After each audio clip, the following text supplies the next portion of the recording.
Well, hello everyone. My name is Brandon Johnson, and it is my privilege to spend some time with you today to talk about a topic that each of us are familiar with and that I am so passionate about. And that is the topic of great teamwork.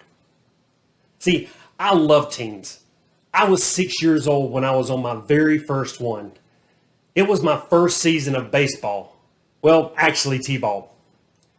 Baseball wound up being my favorite sport of the three that I played throughout my sports career. I played it all the way through my sophomore year in high school. But that wasn't the plan. My plan was to play through graduation and maybe even in college. But something happened. It was a Friday evening. I was in my junior year. And we had just lost out of our season-ending basketball tournament a few days before. And for the last 2 days, I had been at baseball tryouts. Now, our tryouts had been going on for about a week, but the basketball players had only gotten the last 2 days to try out due to our basketball tournament. So now we were done with baseball tryouts, and the coach was going to post the team tonight on the gymnasium doors. So after dinner, I said, "Hey, Dad, do you want to take me up there?" "Sure, son." I basically just wanted to verify that my name was on the list. And I say verify because I had no doubt that I was going to make the team. Because athletically speaking, I hadn't always been the best, but I was usually in the upper half of the better ones, especially in baseball. I didn't grow up in a small town, but it was a suburb just north of Birmingham, so it was a fairly decent sized community, and we had some good athletes come through our town. Like I said, I had been playing baseball since I was 6 years old, and I loved the game. I loved smoking a fastball into the left center field gap and using my speed to stretch it into a triple, sliding headfirst into third base. On the rare occasion, I loved watching a ball that came into my wheelhouse sail over the fence, getting the opportunity to slow my sprint around the bases to a trot, and greeting my teammates that were waiting for me at home plate. But more than anything, I just loved the team. I loved the camaraderie, knowing that I had their back and they had mine. We pulled into the semicircle in front of the gym. It was completely dark except for the street lamps out front and the lights that stayed on the foyer. I got out of my dad's truck and I walked the 20 or so feet to the doors where the list was posted. With great anticipation, I scanned the list. I didn't see my name, so obviously I scanned too fast. I went back and read each name individually, line by line. My name still wasn't on the list. I stood there for what seemed like 10 minutes, looking up and down the list just to make sure I hadn't missed it somehow for the 10th time. When I finally accepted the reality of what I was experiencing, I dejectedly turned to head back towards my dad's truck. I got back in, I closed the door, and as we drove off, I buried my head in my hands and sobbed in front of my dad just like I did when I was younger and struck out. I was devastated. How could this have happened? I had made the team in every sport I had tried out for ever since my first tryout in middle school. I was a ball player. It was who I was and what I did. That spring was a tough spring for me. Between football, basketball, and baseball, I had been going to a practice right after school for almost 3 years, including summer workouts.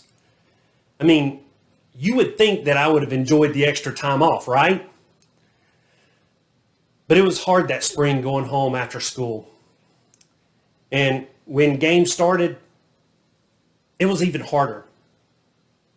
To add insult to injury, the team had one of the best seasons in the history of our high school baseball program that season and hosted the semifinal rounds in the state playoffs. Now, I have to admit, it was hard seeing my former teammates out there competing for a championship. This in addition to all of those people everywhere surrounding our baseball field that were watching the playoff games. More people that had ever attended a baseball game at our field. I missed the game, the team, and the camaraderie. I eventually turned all of my focus towards workouts and preparation for my senior year of football. Now, I would love to say that playing baseball the following season made it all better, but it didn't. I didn't even try out. I couldn't bring myself to play for the coach who had crushed my dreams. After my senior season of football was over, I decided that I was just done with high school sports. I didn't try out for basketball or baseball.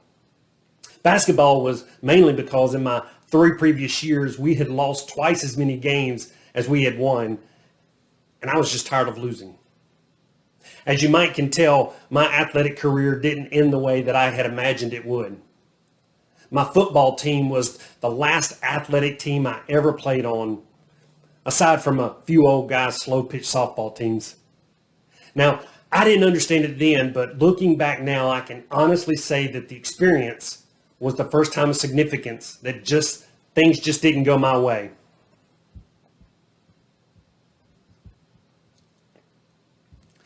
Fair or unfair, it didn't matter. It was just life. Being on so many athletic teams growing up seeded a love for the team and taught me so many lessons about life that has served me well. I was watching a Garth Brooks documentary recently, and he talked about how his dad strongly encouraged him to play sports growing up so that he could learn to understand the value of a team, of being a part of something bigger than himself. I couldn't agree more. See, I believe when you empty yourself out for the cause of something bigger, something special happens. You become a true team player and begin making an impact and a difference in the lives of others. Since that time, it's been my privilege to be on and build multiple teams. This includes business teams, teams at my church, youth league sports teams, and most importantly, my family team. There's no doubt my foundation in athletics has served me well in being able to successfully build, lead, and navigate the teams that I've been a part of. The last 7 months has changed everything about our way of life, hasn't it? It's changed the way we think, the way we eat, where we go, where we don't go, and it's changed the way we interact, which obviously has affected how we do team. As you've no doubt experienced, great teamwork has become even more vital today than ever before, especially for assisted living facilities. The added pressure of keeping your residents and their families safe and healthy has no doubt made the dynamics of successful teamwork more difficult during this time. Just the other day, I saw 2 vehicles in a parking lot at Target, and they were about 10 feet away from each other. Outside of the one vehicle, I saw an older couple talking to a younger couple standing in front of the other car. And the younger couple was in an SUV with kids in the back seat hanging out the back window. And as I drove by, it looked like the older female was holding back tears. My best assumption was that they hadn't been able to see their family in a while. And she was emotional from seeing her daughter or her son and their grandchildren. I think we've all dealt with some of these same emotions in some form or fashion this year. It's no doubt been a tough one. My goal today is to not only give you some hope that things can and will get better, but also give you some actionable steps that you can take to have a more cohesive team. Now, even though I can't see you, I would love for you to participate today in just the same way if we were all in the room together. Okay? All right. So now I'd like for you to raise your hand if you are part of a team. Go ahead. Raise them high. Now, your team could be at work, at home, as a volunteer, or coaching youth sports teams. Okay, now, how many of you think that the team that you're on has room to get better? Yeah, that's most of us, isn't it? Okay, you can put your hands down. Thank you for your teamwork and helping us illustrate how much we need this in our lives. See, every day, in some way, you are part of a team. The question isn't, will you participate in something that involves others? But rather, will your involvement with others be successful? Teamwork has many aspects to it, and the more you learn about them, the better you become. Now, obviously, we don't have enough time today to capture every aspect of teamwork. But with the 45 or so minutes that we do have left, I would like for us to focus on 4 critical components to learn and know. Now, these 4 components are from a book that was written by John Maxwell titled The 17 Indisputable Laws of Teamwork. Now, if you're not familiar with who John Maxwell is, he is widely considered by many in business to be the world's foremost expert on the topic of personal and organizational leadership. As a business partner with the John Maxwell team, I get the opportunity to train organizations on leadership and team building. And for the last 20 plus years, John has been a mentor to me through his books, audio, and quite honestly, anything that I could get my hands on where I could learn from him. So to say that I'm excited to be here with you today is an understatement. The 4 laws that we will cover today are the law of significance, the law of the niche, law of dividends, and the law of accountability. Now, these 4 laws are important aspects of teamwork. The law of significance tells us that 1 is too small of a number to achieve greatness. Leaders who fail to promote teamwork undermine their own potential and erode the best efforts of the people with whom they work with. To accomplish anything significant, leaders must learn to link up with others. Now, to get us warmed up, I'd like to know from you what makes a team great. So, since we're not all together today, go ahead and take 30 seconds right now and jot down as many adjectives that you can think of that describes a great team. And go.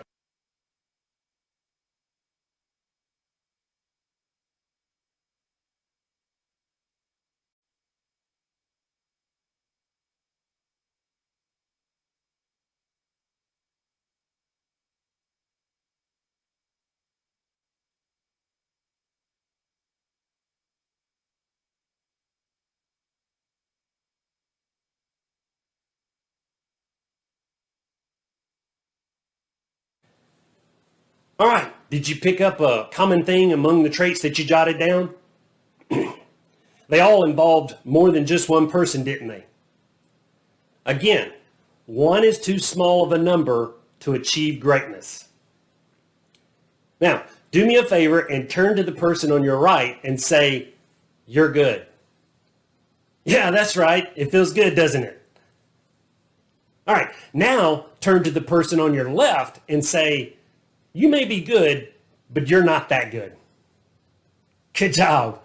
All right, so if the law of significance tells us that we can't do it alone, the law of the niche tells us that all players have a place where they add the most value. An important distinction is made in this statement.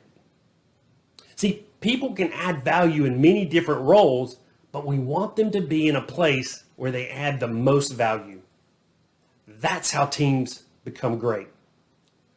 Teams can get by sometimes with a few players out of place, but in order for them to thrive, you have to have them in their right spots. The law of dividends says that investing in the team compounds over time. And the law of accountability, well, it simply says that teammates must be able to count on each other when and where it counts. All right, are you ready to grow?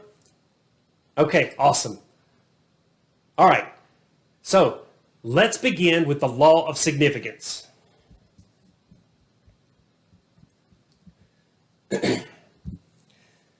Now, the law of significance says one is too small a number to achieve greatness. To prove my point, I'm going to see how many of you are with me on famous pairs in history. Now, I'm going to give you one half of a team and you give me the other name. You ready? Okay. All right. We'll start with an easy one. It's the superhero team of Batman and Robin. All right. You're good. You're good. Okay. How about some cartoons? I grew up when cartoons only came on Saturday mornings. We had the famous pair called Tom and Jerry. Nice. Good job. Then we have the Sesame Street pair of Bert and, you guessed it, Bert and Ernie. Of course. How about a different type of team? Peanut butter and jelly. All right. Good job, guys. All right. So just making sure you're paying attention there. Now, I tell you this because sometimes we get stuck in the idea of what is called the myth of the Lone Ranger. We celebrate great human achievement, and so often we view a single person as the hero of great accomplishment. When in reality, if you look below the surface, you will find that all seemingly solo acts are really team efforts. After all, the Lone Ranger wasn't really a loner, was he? No, everywhere he went, he rode with Tonto. Now, I'd like you to take a moment now and think about the best team that you've ever been on. This could be a sports team, maybe a team at work, maybe it was a volunteer group who did something special. Okay, do you have that team pictured in your mind? Now think about the achievement of that team, and I'm going to ask you this question. Could you have achieved the same result by yourself? You see, there's something special that happens when a group of people really come together. They achieve more than any individual could ever achieve on their own. You see, the question isn't whether teams have value, as we all know that they do, but rather the question is whether we acknowledge that fact and become better team players because of it. To become team players, I'd like to dive into why some people choose to stand alone. Now, there can certainly be many reasons why they would do this, but today I'd like to cover just 3 of the reasons. The first reason is ego. You know, it takes a big person to admit that they can't do everything themselves. Yet, that's a reality in life, isn't it? Yeah, I love this quote.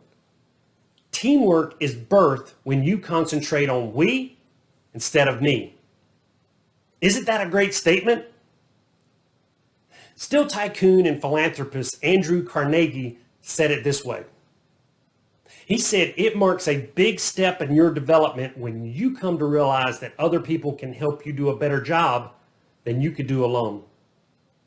See, a lot of times we don't share in the credit because, well, if we're being honest, we really don't want anyone else to get the credit, do we? We want it all for ourselves. There's something in our DNA that is attracted to praise, especially if we did most or all of the hard work. But when you're on a team, you have to let that go and give credit to the team. The second area that prevents people from becoming team players is insecurity. In John Maxwell's bestseller, The 21 Irrefutable Laws of Leadership, he says only secure leaders give power to others. This is called the law of empowerment.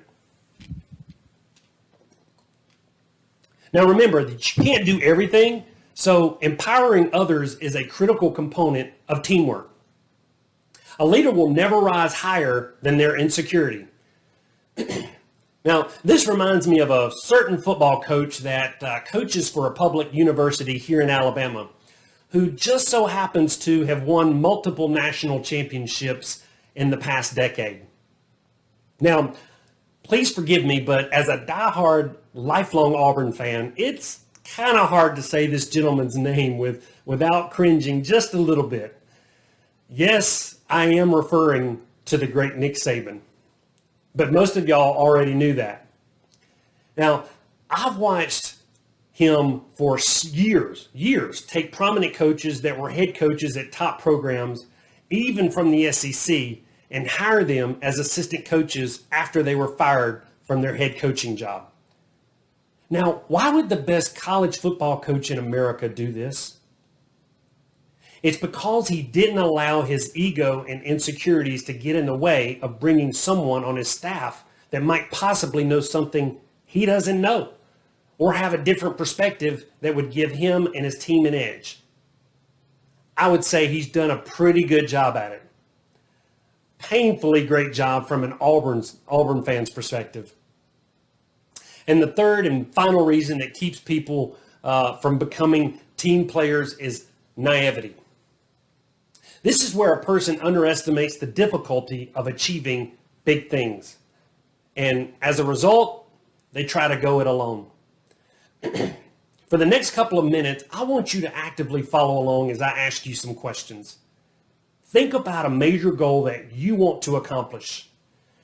Now, this could be in your professional life. It could be in your personal life. It could be a lifelong dream that you put on hold. Picture that goal as a very clear image in your mind.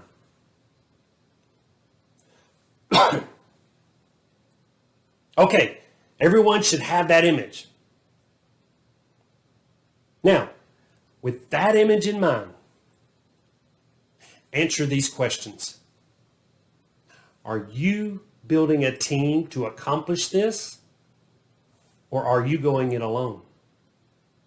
If you're not trying to be part of a team, why? Is it a matter of ego? Could it be insecurity? Were you naive and it became bigger than you thought? Or do you just simply prefer to work alone? If you are doing this alone, I encourage you to overcome that and figure out who you can enlist to accomplish this with you. Who complements your style and who is strong in areas that you struggle with. Invite them to go on the journey with you. The sooner you become a team player, the sooner you will be able to achieve your dreams. Okay, thank you for trusting me in that process. Teamwork is so critical to reach those dreams, and the law of significance points out how critical it is to have others walk with us. And that's about all I have to say about the law of significance. Now let's transition to our next area of focus that talks about having the right people in the right place on the team. Jim Collins, the author of the bestseller Good to Great, said it this way: you have to get the wrong people off the bus and the right people on the bus. And then you must get the right people in the right seat. I love that. Now, this thought segues perfectly into the law of the niche. And it says all players have a place where they add the most value. Winning teams require more than the right people. You may have a group of talented individuals, but if each person is out of position, then the team won't reach its potential. Leading a successful team involves putting people in spots where they can be successful. Let's think into this real quick. What would happen on your team if everyone suddenly had to switch roles and assignments? Well, for most of us, utter chaos would ensue, wouldn't it? Yeah. So what I'd like for you to do now is take 60 seconds to think into this. Maybe jot down what you think would happen. What would happen on your team if everyone suddenly had to switch roles and assignments? Go ahead and do that now.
Okay, was that exercise kind of scary for you?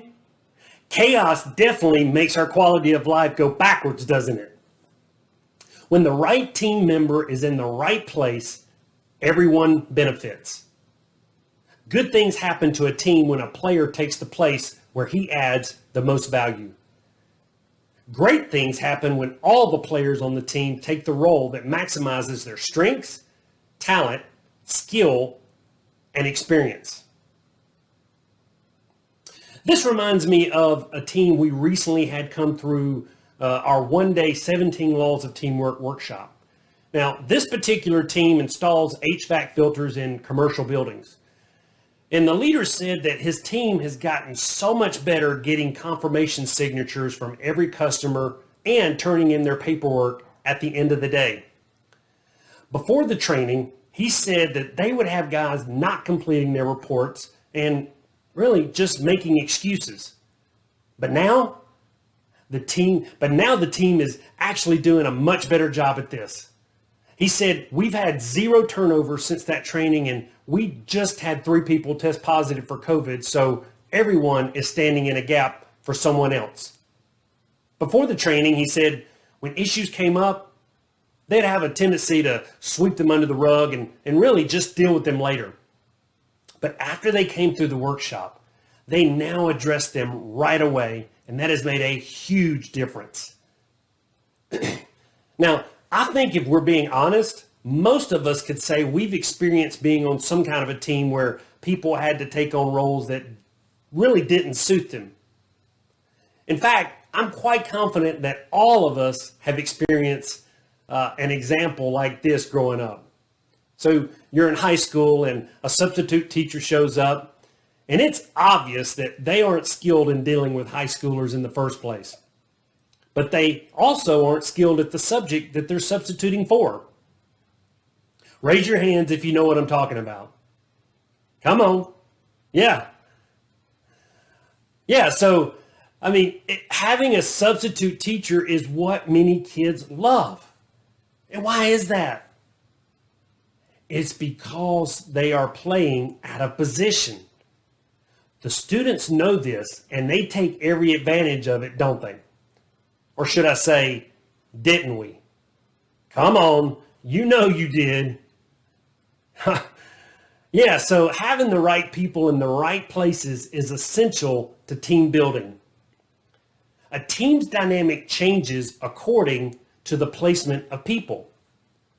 The wrong person in the wrong place equals regression. This is that person who is not in the right role, but is also not a good fit for the values and culture of the organization. It's these types of people that not only set the team back, but the organization as well. The wrong person in the right place equals frustration. This is the person who has all of the qualifications to do the role, but really just isn't a fit for the organization. They might be able to be wildly successful in a different place, but not for the one that they are in. The right person in the wrong place equals confusion. Now, this is the person who is extremely talented, maybe somewhat overqualified, who is being underutilized. This leads to people going, why are they not in a different role? It might be so obvious to everyone else who is there, but for some reason, they haven't been moved to a place that is the best fit for them and the organization as a whole. In these 3 examples, how far would a team move with the 3 words that I just mentioned? Regression, frustration, confusion? Probably not very far. Now, let's see what happens when the right person is in the right place. The right person in the right place equals progression. This is when a person's talent, skill, experience, and passion align with that of the role itself and the organization as a whole. Things are finally starting to progress forward now that we have the right person in the right place. But what happens if we put the right people in the right place throughout the entire organization? The right people in the right places equals multiplication. When many people are all in the right places, then multiplication occurs. In this environment, morale improves, people are more energized, ideas start flowing, and the overall results of the organization improve. The goal of leaders is then to put people in their place. Well, not put them in their place, but you know what I mean. We want to find the right places for the right people to be in the organization.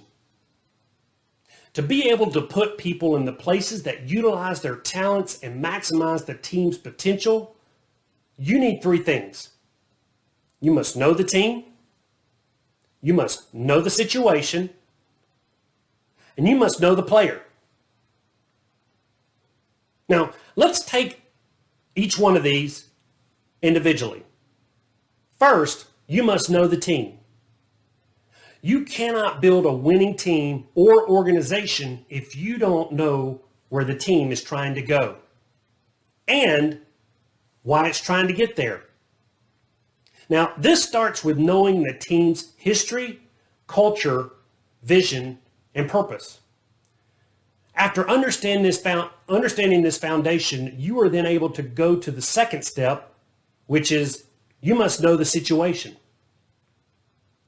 Good team builders know where the team is and what the situation requires as situations change constantly. If a team is young and inexperienced, the priority may be to gather good people around them. If a team is mature and experienced, the priority may be fine-tuning, refining, and just stretching people. Third, you must know the player. Taking the time to know your people is extremely valuable. In order to put the right people in the right place, it's essential.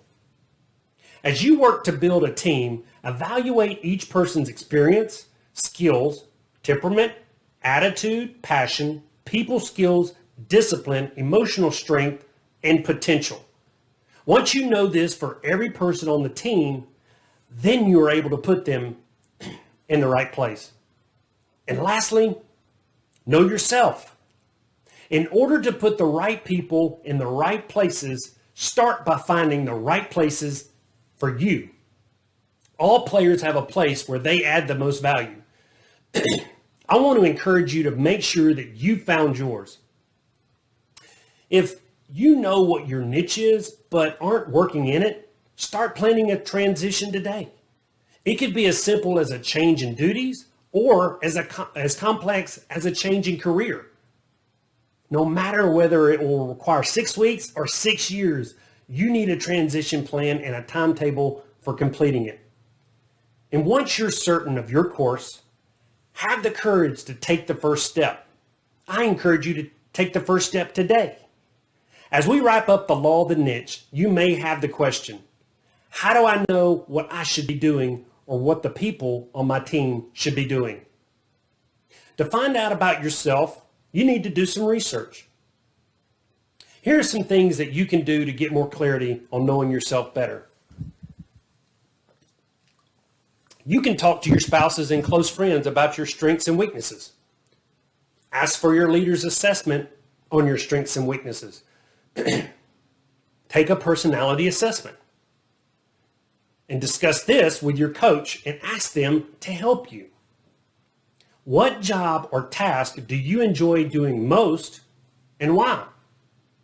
Try to articulate your life purpose. What are your hobbies and interests? What do you like to do for fun?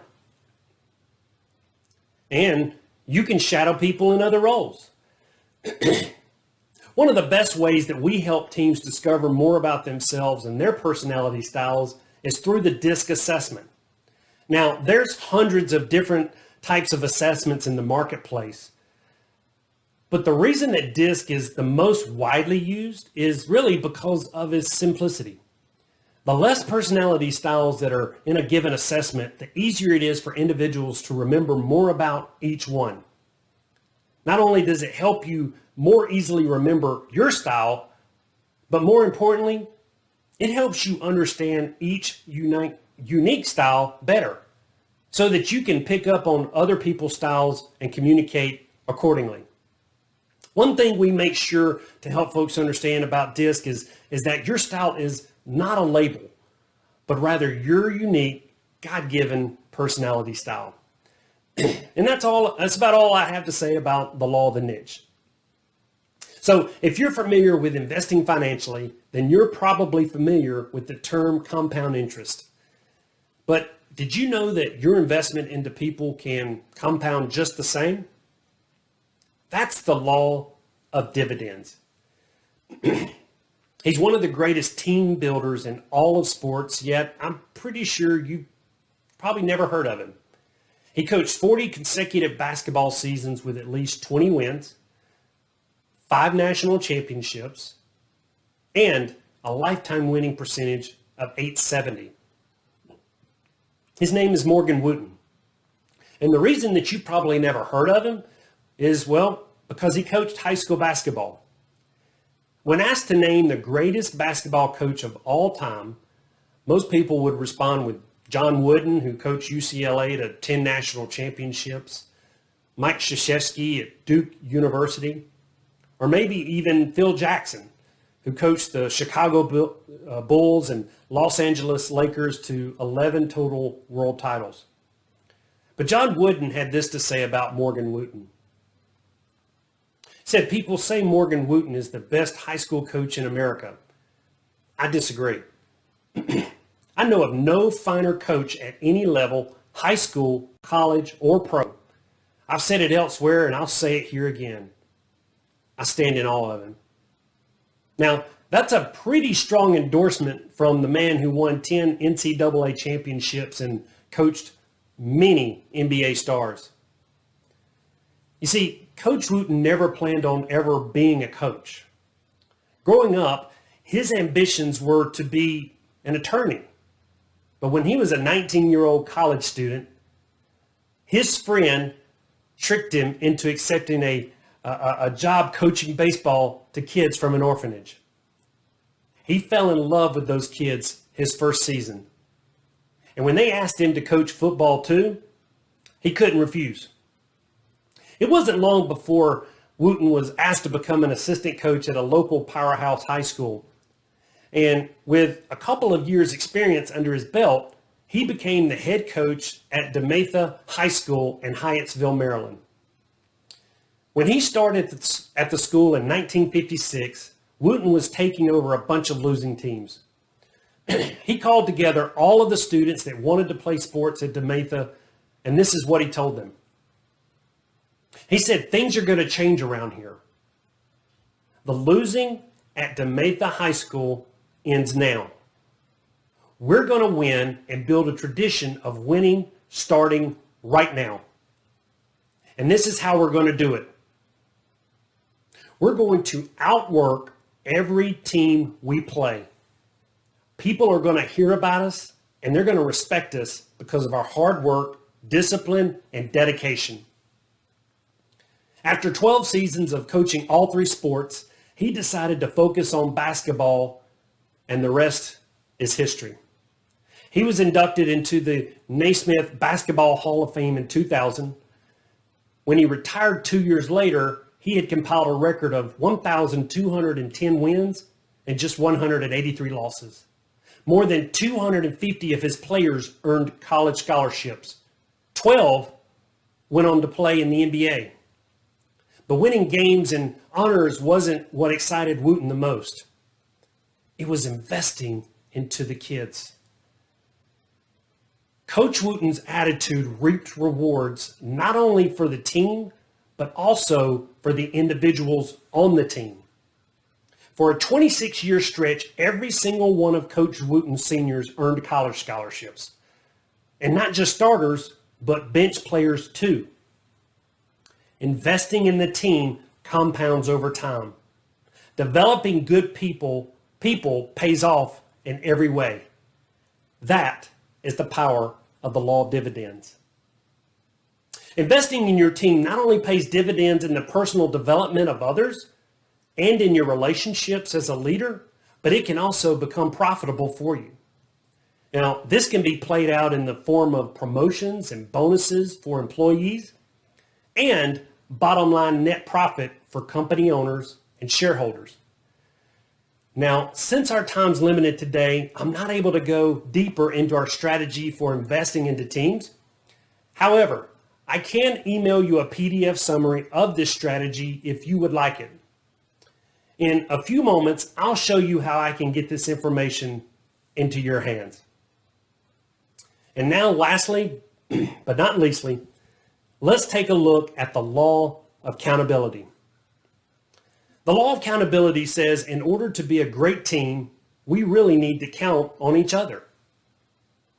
If I'm not sure if I can count on you, it could distract me, slow me down, or just shut me down completely. There are 5 key ways we build the trust to count on each other.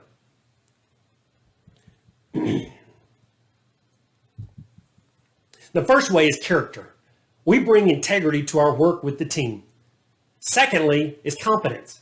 We have strengths and contribute them to our team daily. The next one is commitment. We do what we say we will do. The next one, consistency. We don't allow for gaps in our performance. And lastly, cohesion. We are team players. We get along with others on the team for the sake of the team.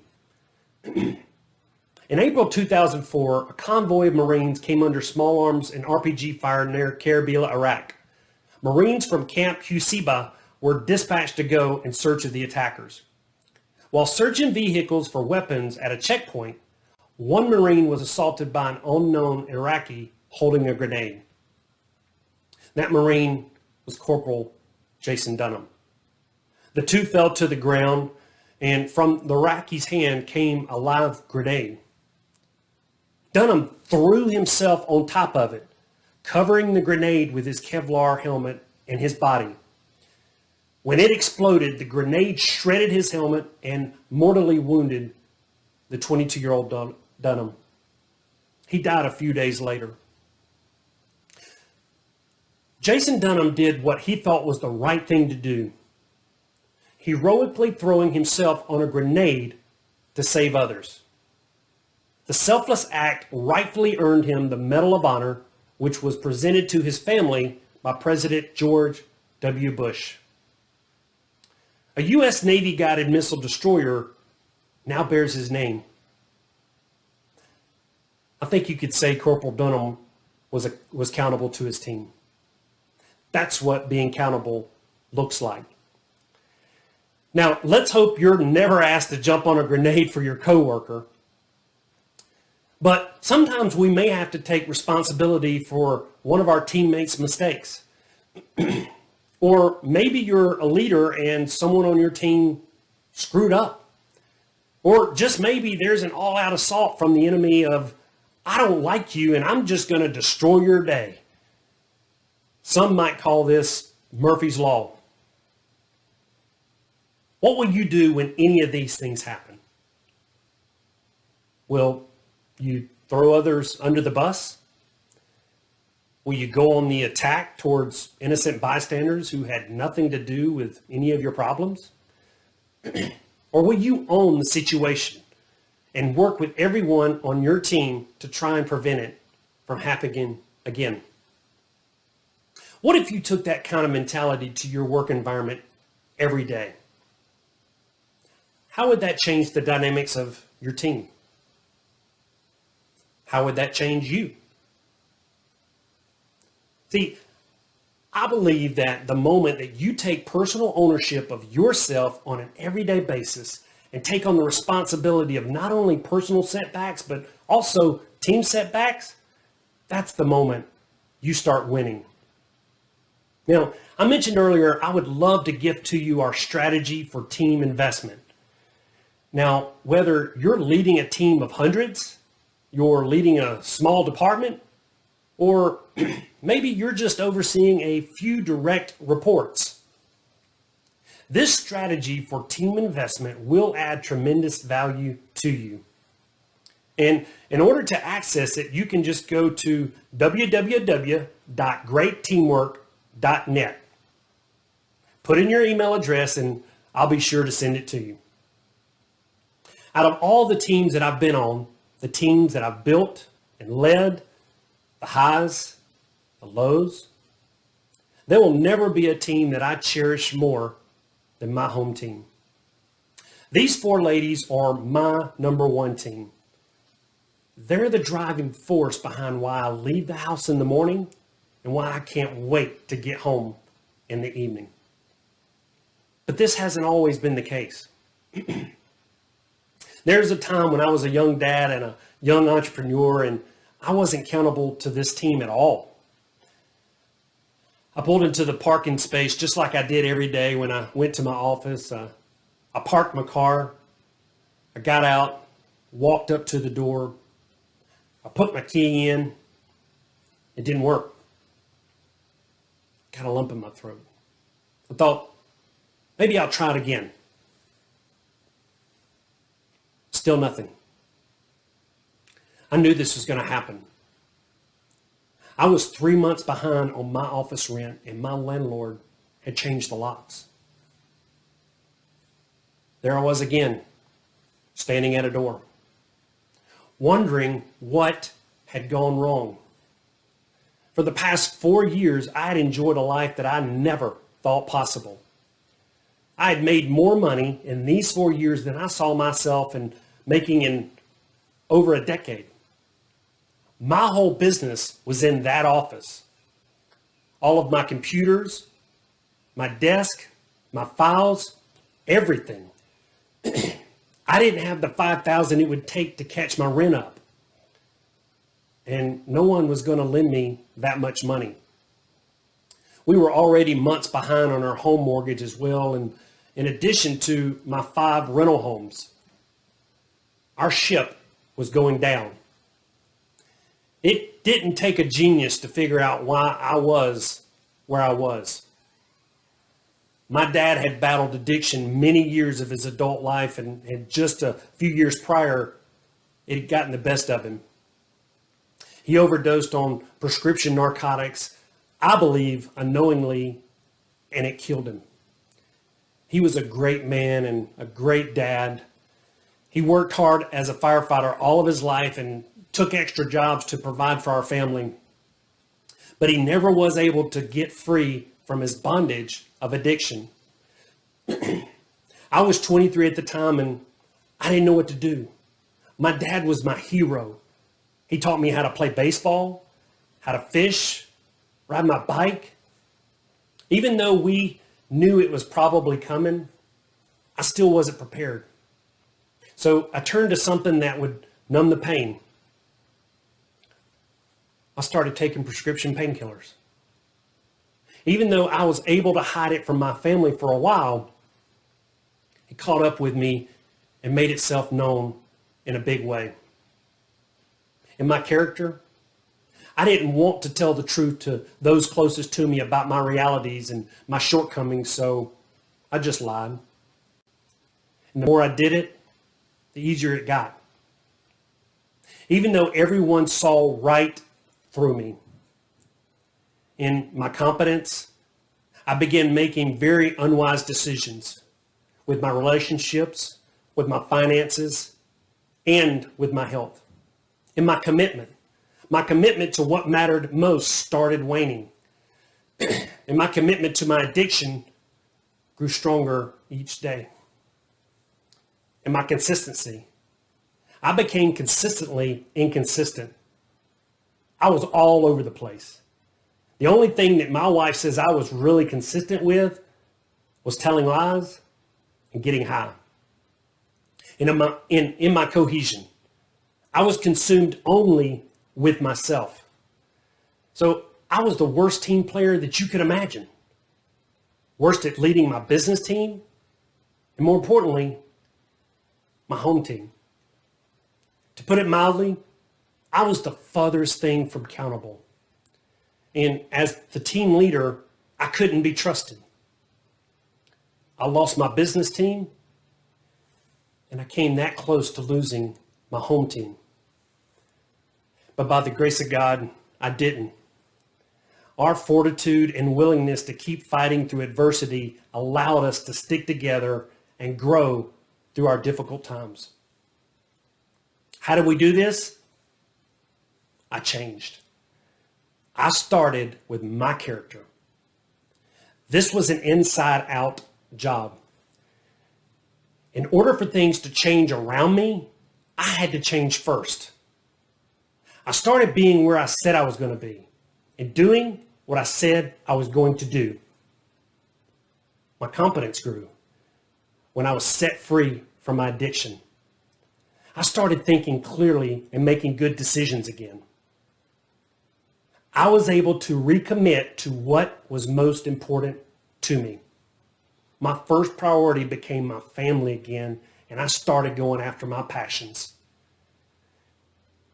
Over the last 10 years, I've been able to successfully pursue multiple business opportunities in addition to growing more in my faith than I ever thought possible. I never imagined I would have the peace I have in my marriage, my relationship with my daughters, and in the expectancy of what my future holds. Well, you might say, well, this sounds more like personal development. And to that I would say, you're absolutely right. That's what great teamwork is. It's the combination of every person on the team doing their job. And my job was to take care of my family. Bill Belichick, the 6-time Super Bowl winning coach with the New England Patriots and arguably the greatest NFL coach ever, is famous for the sign he posts in their locker room. It says one thing: do your job. When you're part of a team and you do your job and your teammate does their job and the whole team is doing their job every day, then you got a team. Great teamwork doesn't happen by happenstance. It's intentional. New England Patriots, New York Yankees, Chicago Bulls, Los Angeles Lakers, and yes, the University of Alabama Crimson Tide football team. These are some of the great sports programs of my generation. Yes, they all had great players, but not all of the players were great. But they were great team players. The same goes for business. It's the people. It's you. Commit to making yourself great today by implementing some of the strategies that we've talked about, and then just watch how it in turn makes your team great. It's been an honor and a privilege to serve you today. I wish you all the success that you're looking for in the future. God bless.